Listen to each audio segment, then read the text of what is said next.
L'homme qui, grâce à ses pensées, est devenu l'associé de Thomas et Edison. Véritablement, les pensées sont des choses. Et des choses chargées de puissance lorsqu'elles sont accompagnées d'un but bien défini, d'une persévérance et d'un désir ardent, elles peuvent se concrétiser et se transformer en richesse ou autre objet matériel. Il y a un peu plus d'une trentaine d'années, Edwin C. Burns avait découvert que les hommes peuvent réellement devenir riches grâce à leurs pensées. Sa découverte n'était pas venue toute seule. Elle était venue petit à petit, en commençant par un désir ardent de devenir l'associé du grand Edison. L'une des principales caractéristiques du désir de Burns est qu'il était bien défini, travailler avec et non pour Edison. Observez soigneusement comment il avait procédé pour transformer son désir en réalité et vous comprendrez mieux les 13 principes qui mènent à la richesse. Lorsque ce désir ou cette impulsion de la pensée surgit pour la première fois dans l'esprit de Burns, il ne pouvait en aucune manière agir sur lui. Deux obstacles se dressaient sur son chemin. D'abord, il ne connaissait pas Thomas Edison et, de plus, il n'avait pas assez d'argent pour payer son trajet en train jusqu'à Orange, dans le New Jersey. Ces obstacles auraient suffi à décourager la plupart des gens, mais il ne s'agissait pas d'un désir ordinaire. Burns allait les surmonter. Il était tellement déterminé à exaucer son souhait qu'il décida de voyager en sautant clandestinement dans un train de marchandises plutôt que de se laisser abattre. Il se présenta au laboratoire d'Edison et annonça qu'il venait faire affaire avec l'inventeur.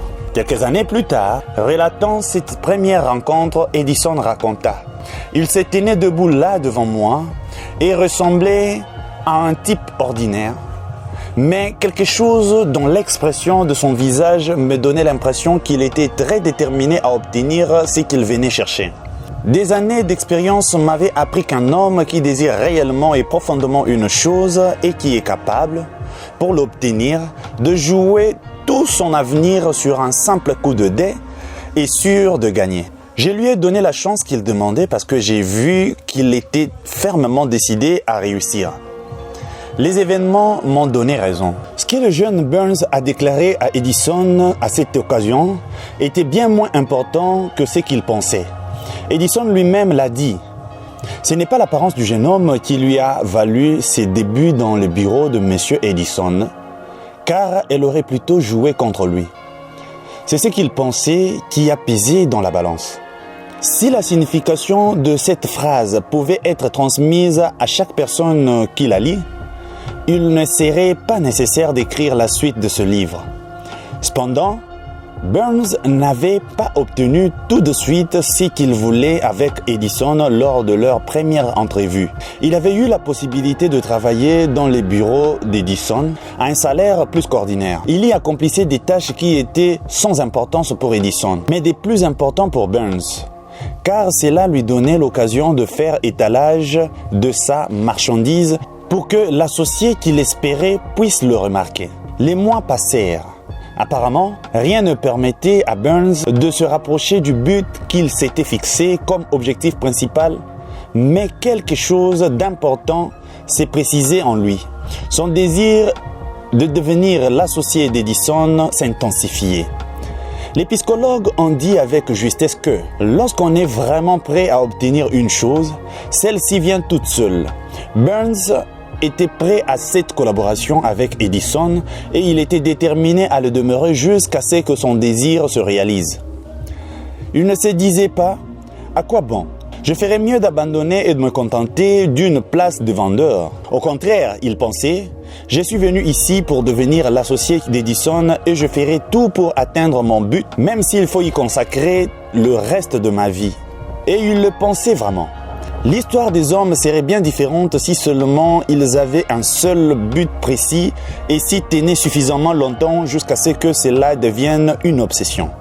Le jeune Burns l'ignorait peut-être à cette époque, mais sa détermination et sa persistance à réaliser son désir allaient avoir finalement raison de tous les obstacles et lui apporteraient l'opportunité qu'il recherchait.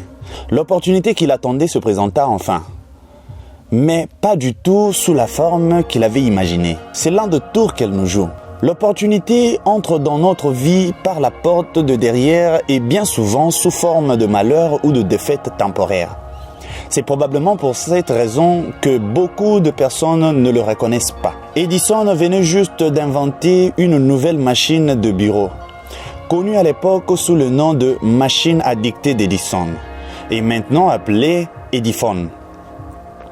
Ses vendeurs n'étaient pas enthousiasmés par cette machine. Ils ne croyaient pas qu'ils pourraient la vendre sans déployer de grands efforts. Burns sut que c'était une occasion à saisir. Elle avait fait son chemin tout doucement, cachée dans une machine d'apparence étrange qui n'intéressait que Burns et son inventeur. Burns sait qu'il pourrait vendre cette machine à dicter d'Edison. Il le dit à Edison, qui le laissa courir sa chance. Il la vendit si bien qu'Edison lui en confia le marché pour tout le pays. Et c'est de cette association que naquit le slogan inventé par Edison et installé par Burns. Cette collaboration dura pendant plus de 30 ans. Elle rendit Burns riche financièrement, mais ce qui est infiniment plus important est qu'il a prouvé que quelqu'un peut vraiment réfléchir et devenir riche. Combien ce désir de Burns lui rapporta-t-il exactement? Lui seul le sait. Peut-être 2 ou 3 millions de dollars. Mais cette somme, aussi élevée soit-elle, devient insignifiante comparée à la richesse inestimable que Burns avait acquise. La connaissance certaine qu'une impulsion intangible de pensée peut se transmuter en son équivalent physique si l'on agit suivant certains principes connus.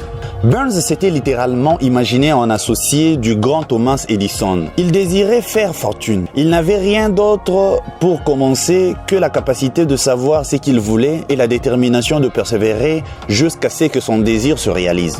Pour commencer, il n'avait pas d'argent. Il n'avait reçu que peu d'instructions. Il n'avait pas de relation, mais il avait l'esprit d'initiative, la confiance en lui et la volonté de gagner. Avec ses forces immatérielles, il avait fait de lui-même le premier associé du plus grand inventeur.